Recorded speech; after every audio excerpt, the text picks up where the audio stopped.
This podcast was made with a virtual voice. Today, I take you to the Old Market Square a few meters from the stake on which Joan of Arc lost her life. Let's approach the Joan of Arc church and more precisely this statue entitled Jeanne au bûcher, which means in English Joan at the stake. So why tell you about this 3-meter statue made of Poitou stone? First, the sculptor behind this statue, Maxime Real del Sarte, was one of Joan of Arc's fervent admirers. His particularity: he had his left forearm amputated following an injury during the Battle of Verdun in 1916, and he directed by voice, handpicked sculptors, to bring his projects to life. It is even said that his wife would have served as a model for the statue.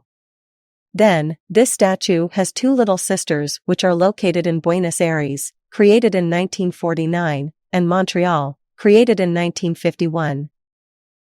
Finally, this statue was the subject of a postage stamp, in 1979, issued on the occasion of the inauguration of the National Monument to Joan of Arc on the Old Market Square in Rouen.